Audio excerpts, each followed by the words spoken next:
Hello friends, welcome back to my YouTube channel. दोस्तों, आज की वीडियो में मैं फिर से जो है स्पीकिंग का स्ट्रक्चर पढ़ने जा रहा हूं। चलिए हम लोग वीडियो को स्टार्ट करते हैं। और पहला स्ट्रक्चर यहां पे देखते हैं, यहाँ दिया है keeping in view. Keeping in view का मतलब होता है ध्यान में रखते हुए। ठीक है, किस सिचुएशन में इसको बोलेंगे?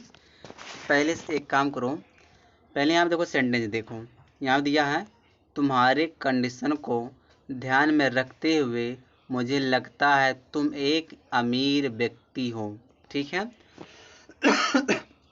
क्या होगा इसका? तो पहले है तुम्हारे कंडीशन को ध्यान में रखते हुए, तो पहले स्ट्रक्चर लगाइए ध्यान में रखते हुए, keeping in view your condition.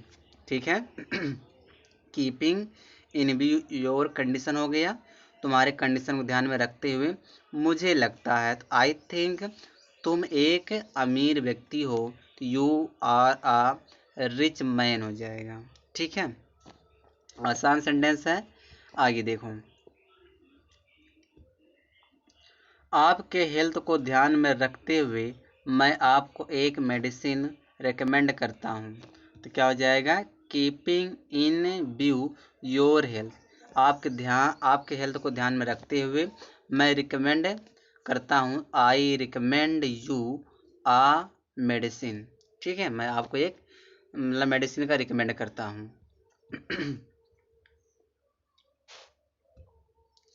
मैं उसके बिहेवियर का ख्याल रखते हुए कोई भी काम करता हूँ। आई डू एनी थिंग, मैं कोई भी काम करता हूँ। Keeping in view of his behaviour, उसके बिहेवियर को ध्यान में रखते हुए, ख्याल में रखते हुए। ठीक है, चलिए आगे देखिए। जो अगला हमारा स्ट्रक्चर दोस्तों वह है, देखो क्या दिया यहाँ पे, इर्रिस्पेक्टिव ऑफ माने होता है के परवाह किए बिना। ठीक है, तो कैसे इसको यूज करोगे? सबसे पहले आपको बोलना पड़ेगा एक सेंटेंस। सेंटेंस के बाद दोस्तों आप लगाओगे लास्ट में इर्रिस्पेक्टिव ऑफ। उसके बाद जो वर्ब होगा उस वर्ब में आईएनजी लगाएंगे। जो यह फोर्थ फॉर्म होता है वर्ब का, फोर्थ फॉर्म, इसका मतलब होता है फर्स्ट फॉर्म में आईएनजी। ठीक है, तो इसको जो है फोर्थ फॉर्म के नाम से लोग भी जानते हैं। अगर नाउन होगा तो हम नाउन लगाएंगे। देखो जैसे यहाँ दिया है, मैं अपनी उम्र के परवाह किए बिना मैं आपसे इंग्लिश सीख सकता हूँ। तो इसका क्या हो जाएगा? यहाँ देखो नीचे दिया है, आई कैन लर्न इंग्लिश, मैं इंग्लिश सीख सकता हूँ। फ्रॉम यू मानी आपसे, इरिस्पेक्टिव ऑफ माई एज, अपनी उम्र का ख्याल मतलब अपनी उम्र के परवाह किए बगैर। ठीक है, आगे देखो, वह परिणाम के परवाह किए बिना नृत्य प्रतियोगिता में हिस्सा लेगी। तो क्या हो जाएगा? She will participate in a dance competition irrespective of result, यानी परिणाम के परवाह किए बिना। आगे देखो, मैं कीमत की परवाह किए बिना एक अच्छा फ़ोन खरीदूंगा। तो मैं एक अच्छा फ़ोन खरीदूंगा, तो I will by a good phone, मैं एक अच्छा फ़ोन खरीदूंगा कीमत की परवाह किए बगैर। तो हो जाएगी रिस्पेक्टिव ऑफ इट्स प्राइस। ठीक है, प्राइस मैंने वही कीमत या दाम। चलिए आगे देखिए, यहाँ पे आप ग्रामर की परवाह किए बिना अंग्रेजी बोल सकते हो। तो आप अंग्रेजी बोल सकते हो, तो you can speak English irrespective of grammar, यानी ग्रामर की परवाह किए बगैर आप अंग्रेजी बोल सकते हो।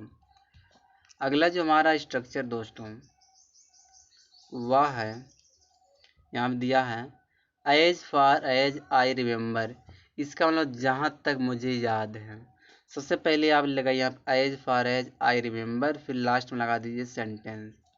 जैसे जहाँ तक मुझे याद है तुम काली टी शर्ट पहना करती थी। जहाँ तक मुझे याद तुम काली टी शर्ट पहना करती थी।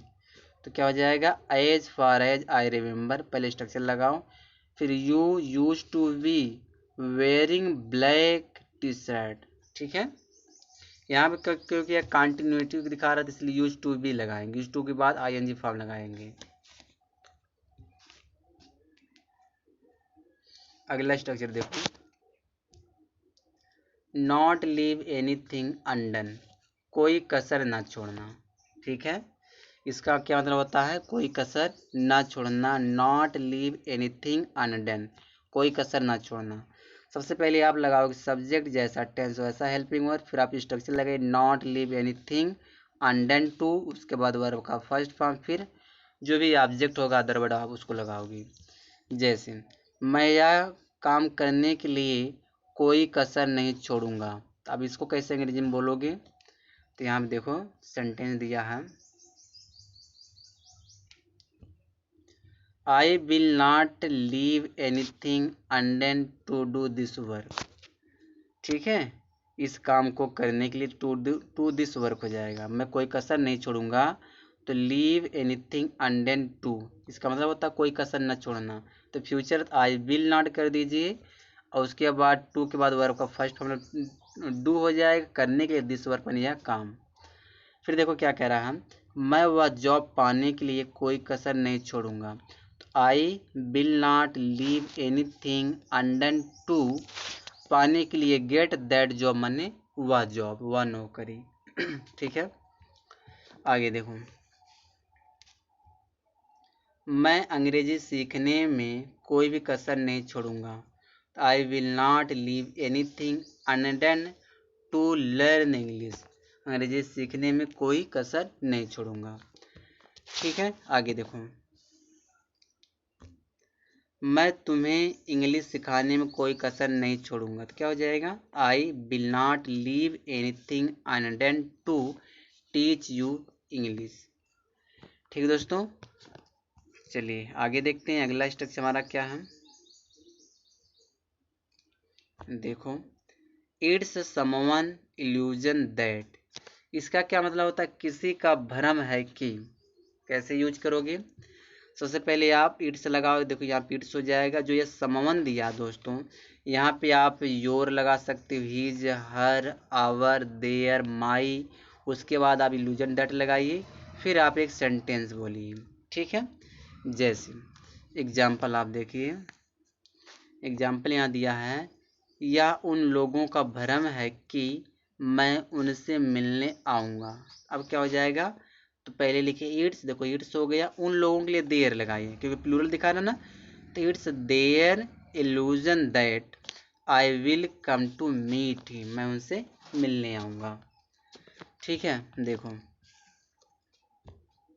यह तुम्हारा भ्रम है कि तुम इंग्लिश बोल पाओगे। तो इसका क्या हो जाएगा, यह तुम्हारा भ्रम, it's your illusion that, it's your illusion that you will be able to speak English, तुम इंग्लिश बोल पाओगे। देखो आगे दिया यहाँ पे, या उसका भ्रम है कि तुम उससे प्यार करते हो, इट्स हिज इल्यूजन, या उसका भ्रम है कि दैट यू लव हर, तुम उससे प्यार करते हो। ठीक है, बस दोस्तों इस वीडियो में यहीं तक।